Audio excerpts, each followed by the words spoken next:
Hi, this is Regdrin, and with me is Jay. Hello. And we're in the land of landmines. Yes. Stepping directly on a landmine is actually harder than it looks, since it's set to trigger a pace or two away from you. Alright.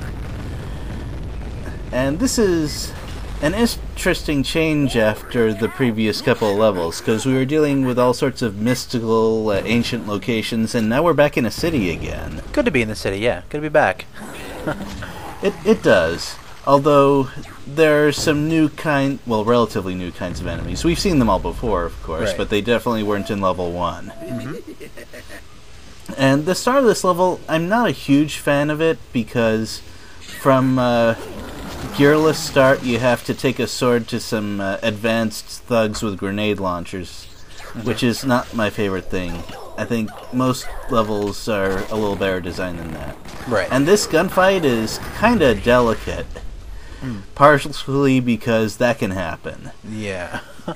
You see, they throw sticky bombs at you, and, well, if they overlap, they go off. But now, if you're familiar with this, you might have seen the propane tanks right on the side of the car. Right. And I can assure you that if you shoot them, everything will blow up, including those enemies. Yes. So, obviously I know that, so why didn't I do that? To answer that question, we'll just have to wait a little bit, because the proof will be shortly after. By the way, this thug right here, it'll sometimes stay up there and keep shooting at you for a while before it jumps off. I find the best way is to sort of back off a little and make it follow you. Right. So, I only have one Uzi right now, Yes. and it actually deals less damage over time than shurikens if you hit with them all, which is why I use the shurikens first. Interesting, okay. So, see this door? Yep. The one labeled janitor? That's the first secret. And once you blow all that stuff up, door don't work no more. Huh. Oh yeah, with the fire. Interesting. Yeah. Huh. Yeah. Well, it was supposed to be regular maintenance, but this is propane in a Shadow Warrior game. You have to know what's going to happen. Correct. And this gas trap is pretty annoying for me. It's not much of a danger, but it slows down the gameplay a lot. There's another one behind me, which is why I can't go that way. On the other hand, that's pretty strong stuff. Did you see it send that guy flying? I actually did. I hope they caught that. Yeah, definitely. Wow, that is some very potent gas. So. Yep. And this is one of the reasons why I really like the way the sword is balanced. I mean, you'll take some damage when you're closing in on things, so it's not strictly the optimal choice, but it really makes sort of a gearless start, like I'm doing, a lot less crippling than it could be. Right. With the sword, yeah. I guess, like, for me, the only thing I didn't like about the sword function and the way it functions in here is just the fact that every time, like, you click once, the sword swipes the same way. Yeah. So, like, for me, I was thinking, like, when I first loaded the game, I was thinking, okay, cool. So if I click once and if I click, like, double click or something like that, it'll swipe twice. You know, it'll swipe in, you know, from. No, you have to hold down the button to get multiple swipes. Right. So. Yeah. Well, Another trick that I had to learn a couple of times with it is when there are several enemies you want to kill, or if you're not sure if the first one will hit, you have to hold it down, because if you miss and then stop swinging, the sword kind of reloads or re-equips or something. Anyway, you can't swing again for a few seconds. Also, that was a very nice poster. Yeah, very much so. Got a riot gun, but mostly I went to that secret for the poster. Right. It was good. Now, pull the blue one. Yes. Very nice hint for a secret. I think that's the only secret hint that's written out that way. Yes, yeah. But I think that it was done that way for a good reason, because most secrets in this game have clues or switches or some other way to figure out. I say most, not all. Right. But that one, it would be very difficult to find out on your own if there wasn't a hint right there. Right, it'd be a little random, yeah. And Now, you may have noticed in the previous level there were no Uzis at all, but in this one it gives you the double Uzi right away, and I'm going to be using it quite a bit. So, is this... Why don't you talk a bit about how you usually use it? Do you usually use it in situations like this, where there's several small mooks, or do you use it in more situations than that, or what?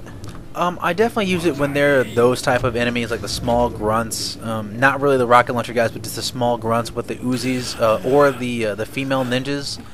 I'll usually use dual Uzis on those guys, and depending on how much ammo is there, I'll switch to just like one Uzi or whatever that is. So just to accommodate the whatever situation it is. That's interesting. I don't usually use single Uzi, but if you can get good use of it, the fire mode is there, might as well. Yeah. And that room is actually really dangerous because there's 2 shadows in there. Yes. And I don't have a grenade launcher yet, so the best I can do is throw a gas grenade. It's actually not that bad because there's also a lot of smaller guys in there who can get in the way. Right. And the gas bomb deals with them pretty well. Mm-hmm. And, ooh, that was close. Wow. That was also really scary. Yes. But that's a good example of where the burst fire of the shotgun is useful. Right. Like when you know you're going to be really close to an extremely dangerous enemy, that's basically when it should be used. Or at least one instance it should be used. Right. It's also good against Rippers pretty much 100% of the time. And that Caltrops trap, I didn't have to blow it up. Technically I could jump over it, but there was so low ceiling, and I didn't really want to chance it. Yeah. Better safe than sorry, so... Yeah. Now, I find the dual Uzis are pretty interesting because it's a weapon that can technically be used against just about anything if you have the ammo for it. And the reason is, it's pretty good at stun-locking bigger things, especially if you have auto-aim on. Because if auto-aim is on, they'll realize you're aiming at them, and sometimes they'll duck. Except that avoids maybe one bullet, and in the meantime they're standing still and not firing. So it's essentially another easier form of stun lock. Right.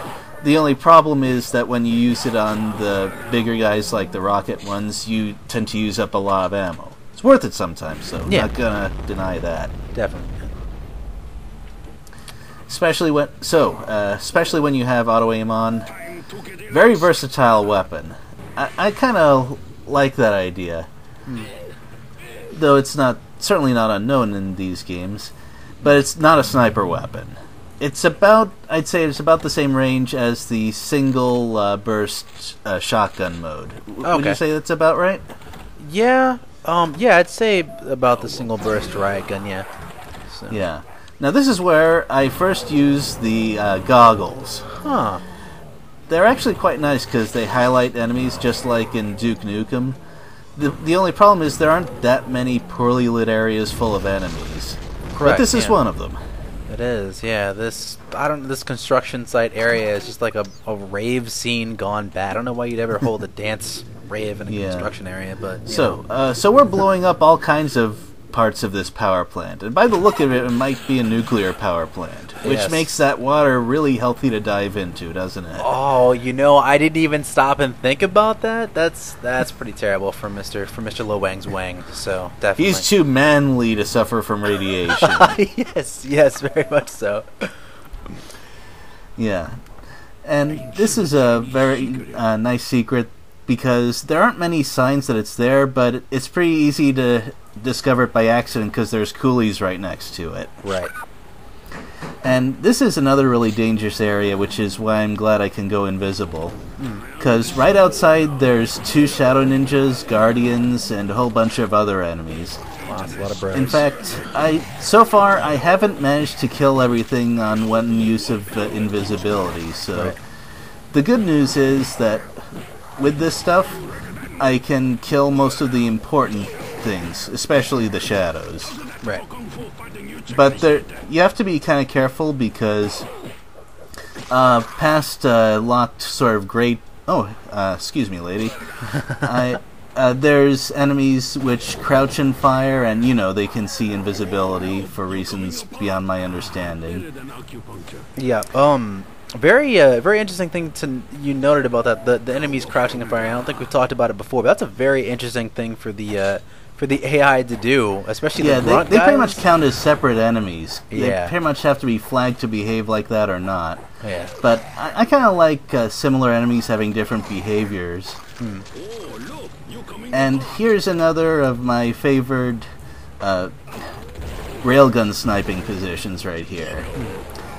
Those guys would be pretty annoying to deal with most other weapons. Also nice for shooting coolie ghosts. Yes. When I can hit with it. Now those guys down there are really annoying, and I have rockets, so why not? Wow, yeah. Hooray! Ooh. Quick dispatch, yeah. Ooh. That's very good use of the railgun. I think I used the dual Uzis or the sword for the coolies, but since there was a group of them, I was really smart, so definitely good. Yeah. So, just checking around to make sure I didn't miss anything. Pull the blue one, huh? Yes. Very nice. Probably a bit late for me to use the Guardian head, but appreciated nonetheless. Yes. Now, this is where you start to have a little wandering around moment, is that right? This is it, yeah.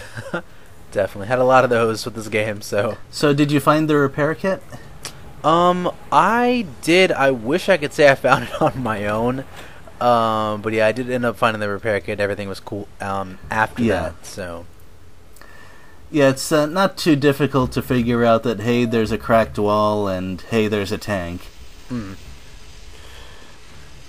And the tank will also let you find all sorts of neat stuff, like railgun ammo, and there's a nuclear warhead not far away.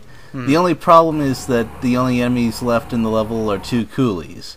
Not a problem if you're carrying these supplies to the next level, but for me it's a bit of a disappointment. Right.